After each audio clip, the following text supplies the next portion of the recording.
All right, here's our 6.3 part 2, our last little video here. Hopefully you watched the altitude exploration. If you haven't, go back and watch that little altitude video. Hey, from the video, we've noticed that the altitude of a triangle is the segment, the perpendicular segment. So it has to be a 90 degree.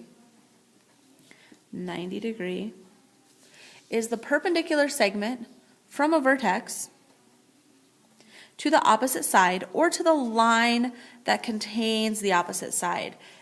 From the video, again, that occurs when you have that obtuse triangle. Okay, altitudes have a point of concurrency. The point of concurrency we call the orthocenter. So the point of concurrency of the altitudes is called the orthocenter. Okay, the orthocenter isn't always inside the triangle. If it's acute, then it's going to be inside the triangle. So let's go ahead and let's draw some altitudes in here. Again, altitudes make a 90 degree with the opposite side.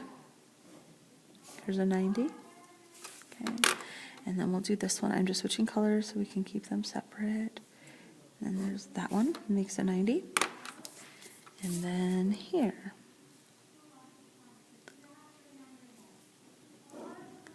Makes a 90. So here, in an acute triangle, it occurs inside the triangle. In a right triangle, what's interesting is the orthocenter actually occurs, okay, 90, actually occurs right here at the 90 degree angle because we have a 90 here. So actually, the altitudes in a right triangle, so there's the one altitude right here. I'm going to highlight the three altitudes. There's one, the other one is right here, the other one is right here. In a right triangle, the altitudes are actually the legs of a triangle. So in a right triangle, the orthocenter is on the triangle.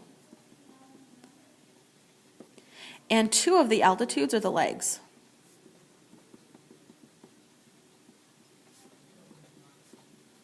Because they make a 90 degree with the other side. But in an obtuse triangle, hey, like we have here, hey, you have to do some extending of the sides. So here's one that's 90 degrees, okay? And then I would need to come in and extend this side out, because I need to make a 90 from this point, a 90 to that side. So it's going to have to be way out here outside the triangle. So here's another altitude out there. Let's extend this pink one out a little bit. Okay. And then I'm going to have to extend this side out to get the other altitude. Let's extend that side out. Because then the altitude from this vertex is going to be out here as well. Okay. Because there's our 90 right there. Here's our 90 right there. So there's my three altitudes. My orthocenter is way out there in an obtuse triangle. It's outside. Okay, and actually two of the altitudes are completely outside of the triangle. Okay. Right, there is no orthocenter theorem. There's really nothing special about the orthocenter. But we are going to find the orthocenter here in a if we're given a 90, if we're given a triangle, we can find that orthocenter.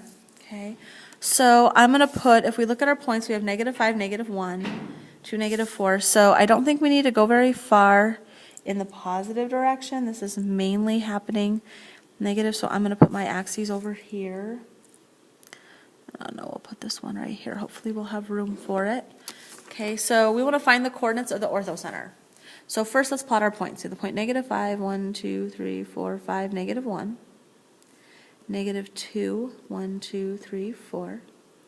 There's y, and z is 1, 2, 3, -1. So there's z, here's x. Okay, so there's my triangle.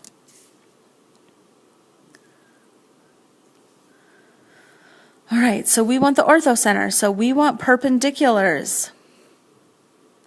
So since we're wanting perpendiculars, that tells me we're probably going to have to do some stuff with slope. Okay.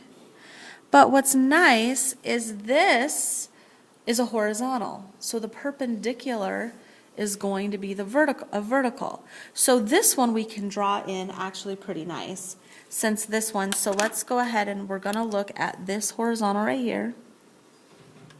And we're going to do the altitude for that one. So the altitude needs to go from this vertex and be perpendicular. So it's going to be straight vertical, straight vertical up and down. So we can go ahead and draw that in.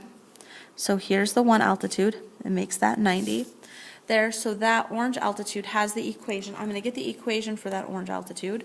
This one crosses the x-axis at -2.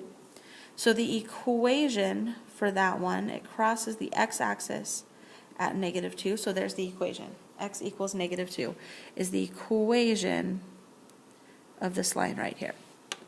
Okay. But for me to find the orthocenter, I need more than one altitude. So we need another altitude. So let's do the altitude from this vertex x to this side. Okay. So to do that, I need a perpendicular that goes through this point x. So I need a perpendicular through x, through point x, that's perpendicular to this y to z.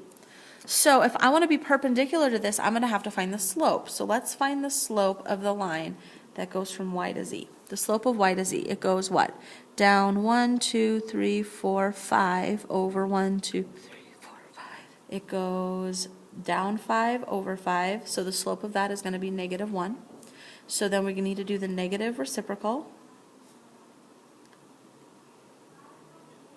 which would, the negative reciprocal of that would be flip it, it'd still be 1, but make it +1. So the negative reciprocal of that is +1, so we want that slope, and we want it to go through the point x, which is -5, -1. So now I need to write an equation of line that goes through this point that has that slope. So I'm going to use point slope form. Y minus y1 equals mx minus x1. Okay. So that would be y minus a -1. Using this point, y minus a -1, 1 for my slope, x minus a -5. So we have y plus 1 equals x plus 5. Subtract the 1 from both sides, y equals x plus 4. Okay, we can graph this line in. It needs to have a slope of 1. It needs to go through x and have a slope of 1. Rise of 1, run of 1, rise of 1, run of 1. So it's gonna, the perpendicular is gonna look like this. So there's my perpendicular right there. Okay. So now what I need to do is I need to put the equation of this altitude, the x equals -2, together with this one. So put these two together, doing some kind of substitution. Well, this one's x equals -2. Okay. So I'm gonna go ahead and I'm gonna plug that into here for my x. So x equals -2, so y equals -2 plus 4. Okay, so y would equal -2 plus 4 is 2. So I know x is -2, y is 2, so my orthocenter is at the point -2, 2. So now let's double check it, -2, 2, yep, it's right there. There's my orthocenter P. So there's my answer. The orthocenter is at the point -2, 2. Okay. Right. Okay. One little tidbit down here at the bottom. If you notice, we had 4 different types of points of concurrency. Okay. I have a little cheat sheet note template in the folder for you to compile everything from section 6263, all that new vocabulary. One thing that's kind of interesting, in an isosceles triangle, the perpendicular bisector, the angle bisector, the median, and the altitude from the vertex angle to the base are all the same segment. So if I had an isosceles triangle here where these two sides are the same, if I draw in a perpendicular bisector,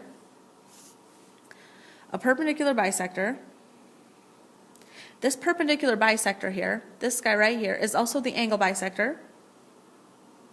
It's also the median, and it's also the altitude from this to there. Okay. In an equilateral triangle, it's true for any vertex. So if I have an equilateral triangle, it doesn't matter which vertex I pick, the perpendicular bisector, the angle bisector, the median, and the altitude are all going to be the exact same segment, which then means that your circumcenter the circumcenter, the incenter, the centroid, and the orthocenter are all the same point. Okay, that's only true in an equilateral triangle. Okay, the circumcenter, the incenter, the centroid, and the orthocenter are all the same point.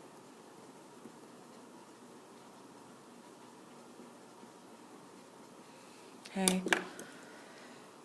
All right. Good luck with your practice. See you at the skill check.